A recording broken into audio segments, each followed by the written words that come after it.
I accidentally framed my brother for something I did. Okay, so this is probably the dumbest, guiltiest thing I've ever done in my life, and I feel sick even typing this. I, 21M, am a junior in college. My younger brother, 19M, is a freshman at the same university. We're both on financial aid, both living off ramen and bulk coffee, and both trying really hard not to screw this whole thing up. Our parents don't have the money to bail us out if anything goes sideways. Anyway, about a month ago, I hit a breaking point. 3 midterms in 1 week, working part-time in the dining hall, no sleep, one group project where I was literally doing everything, and a professor who was on some kind of power trip. I was hanging on by a thread. That's not an excuse, but it's the context. So for one of my required English classes, we had to submit a paper 10 pages, citation heavy, due on a Monday. I hadn't even started by the Friday before. I panicked. I'd heard of people using AI tools to generate rough drafts. I figured I'd just get some help structuring the thing and rewrite it before submitting. But one thing led to another. I ended up copy-pasting nearly the whole thing from a sample essay I found online and lightly editing it. Dumb, I know. But I just needed to survive the week. Fast forward 2 weeks, I get an email from the Academic Integrity Office. But here's the weird part, it wasn't addressed to me. It was addressed to my brother. That's when it hit me. I'd used our shared family computer back home over spring break to write the essay draft, and it had autofilled his login info into the submission portal by default. Same class, different section, same professor. It looked like he submitted it.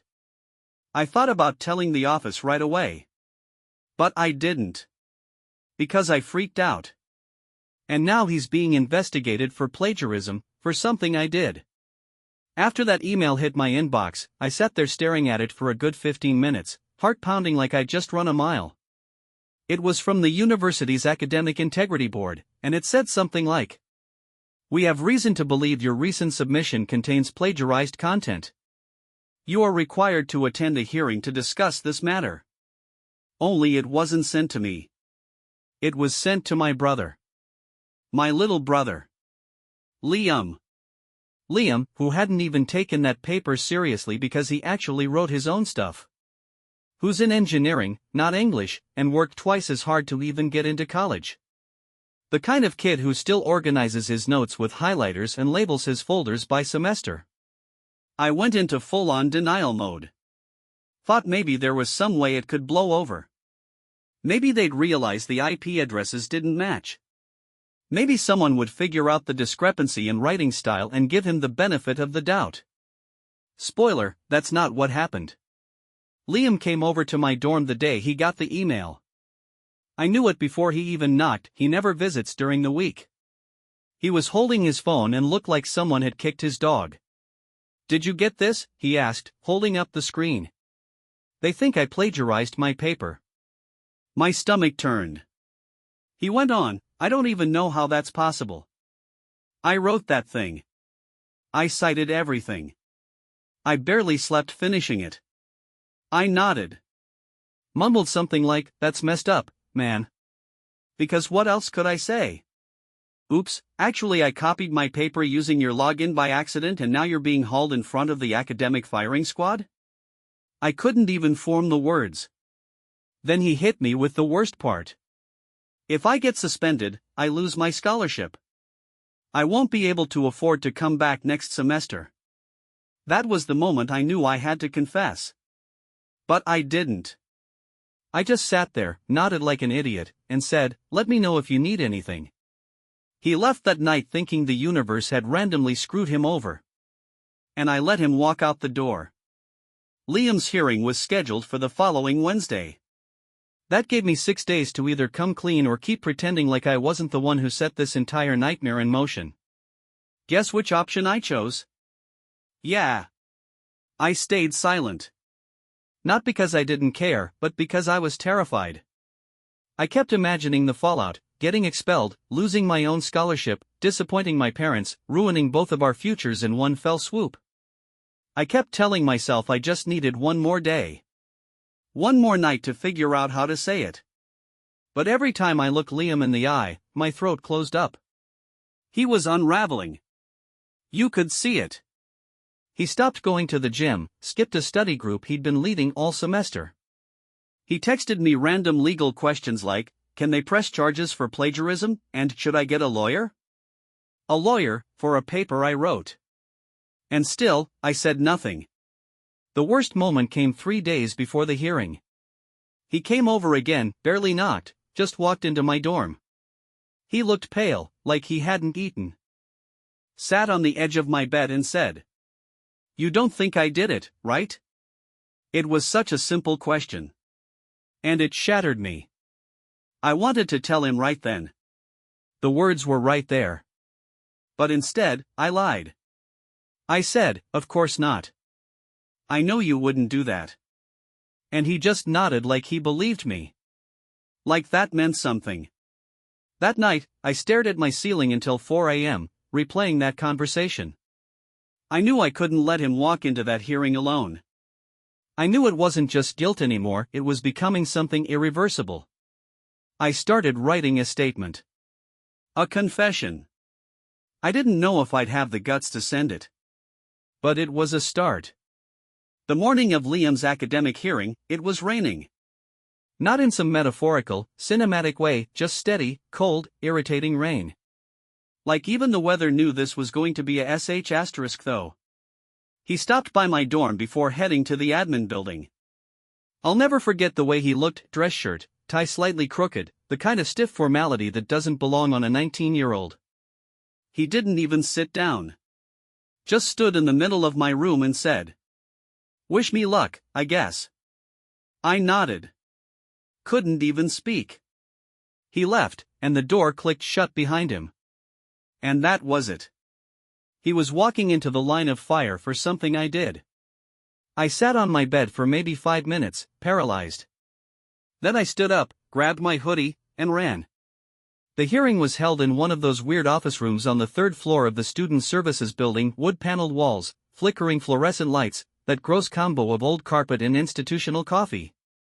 When I got there, Liam was already sitting at the table across from 2 faculty members and an academic affairs rep. He turned and saw me standing in the doorway, and I swear to God, his eyes lit up.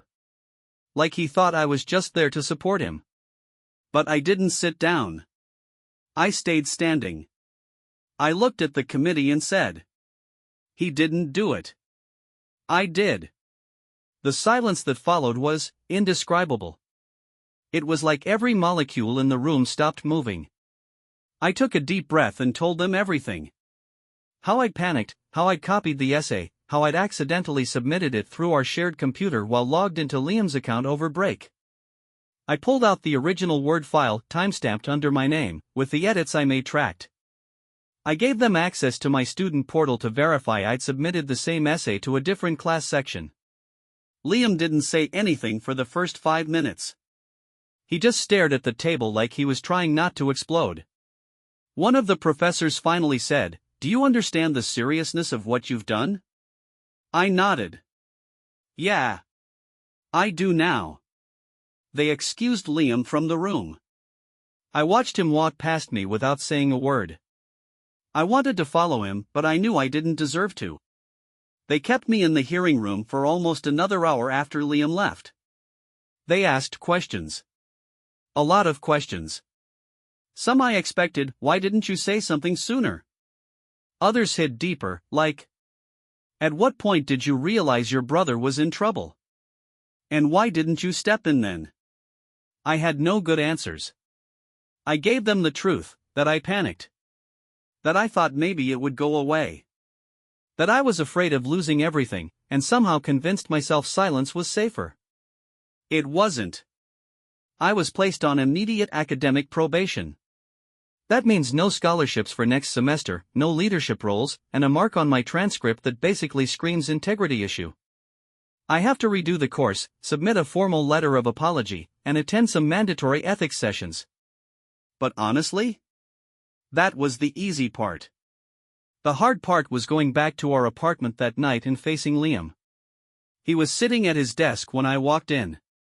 Didn't even turn around. Just said, "So, how long were you gonna let me take the fall?" That cut deeper than anything the university said. I told him everything.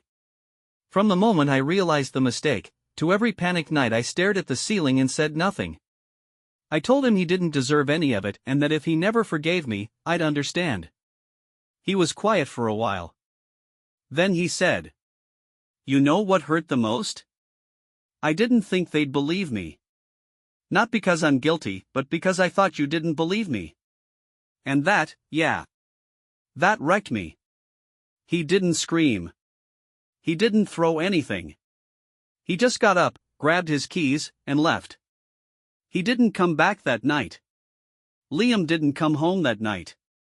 Or the night after that. He crashed with friends across campus, and honestly, I didn't blame him. If the roles were reversed, I'm not sure I'd want to share a roof with me either. The apartment was painfully quiet. His empty desk chair, the coffee mug he always left by the sink, even the slightly crooked poster of Interstellar we argued about hanging, it all felt heavier in his absence. Like the guilt had moved in and taken his place. I tried calling him. No answer. I texted a few times, short stuff, like, "I'm sorry. Again. Let me know if you need anything. I'll stay out of your way. I'll take full responsibility with Mom and Dad. You don't need to protect me." No reply. The worst part? My parents still didn't know. They were so proud of us both being in college, first in our family to do it. I think that's what made Liam keep quiet, even after I confessed. He hadn't told them anything. Not about the hearing. Not about my mistake. He was shielding me, even after everything. That Sunday, I finally drove home. Sat down with my parents and told them the whole story, every ugly piece of it. My mom started crying halfway through. My dad just kept shaking his head. They didn't yell. They were disappointed in the kind of quiet, aching way that hurts more than anything loud ever could. My mom just said, "I'm glad you told us. But that boy has a bigger heart than you realize." She was right. The next day, I got a text from Liam. Just one line. "We need to talk." When Liam texted me, I nearly dropped my phone. I don't think I've ever opened Google Maps faster. He told me to meet him at this little sandwich place off campus we used to hit up during our first semester overlap. Neutral territory. Cheap booths. Greasy fries. It felt like a setup for a ceasefire meeting. He was already there when I walked in, sitting in the corner by the window. Hoodie up, headphones out, arms crossed. I half expected him to leave the moment I sat down. He didn't. I slid into the booth.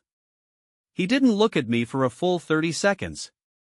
Then he just said, "So, what now?" I didn't know how to answer. So I told him the only thing I hadn't yet. "You didn't deserve any of that. And I know sorry doesn't fix it.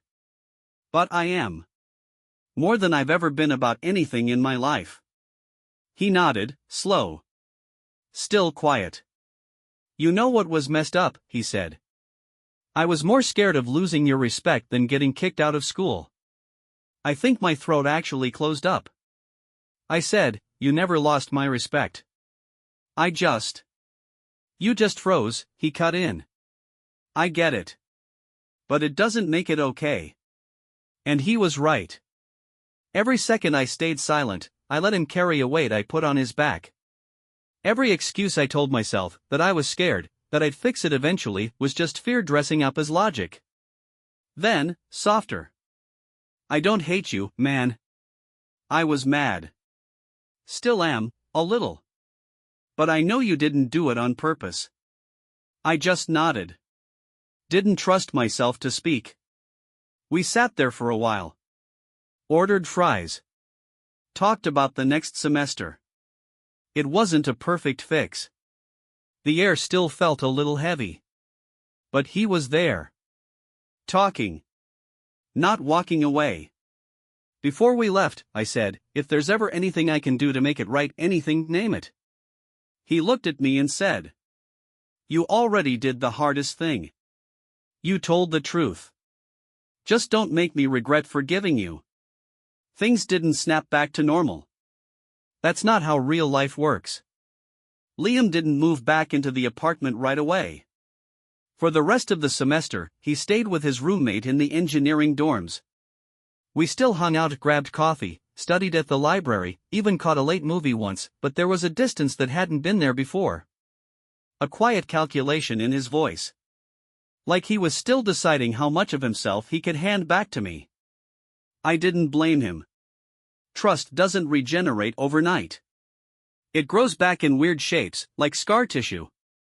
My own situation wasn't exactly rosy. With the academic probation, I lost my campus job and had to start working weekends at a convenience store off campus. Every time I scanned energy drinks and ramen for drunk freshmen, I reminded myself, you earned this. I stuck with the ethics sessions. Not just because I had to, but because honestly, I needed to. Sitting in a circle with other students who'd made stupid, selfish decisions weirdly helped. It reminded me that screwing up doesn't make you permanently broken, as long as you face it. And Liam, God bless that kid, he finished the semester with straight A's. Didn't just survive, thrived. He didn't tell our parents what happened until finals were over. When he did, he actually made me sound better than I deserved. Said I took accountability and made it right. I was standing next to him when he said it, and I swear I almost cried. By winter break, he finally moved back in. No dramatic moment. He just showed up one day with his duffel bag and said, "Fridge still broken?" Like nothing happened. But everything had happened. And somehow, that made the silence comfortable again. We're not the same as before, but maybe that's okay. Maybe we're stronger now. More honest, even if it took something really awful to get us there. I still carry the guilt. I probably always will. But I also carry his forgiveness, and that's something I'll never take for granted again.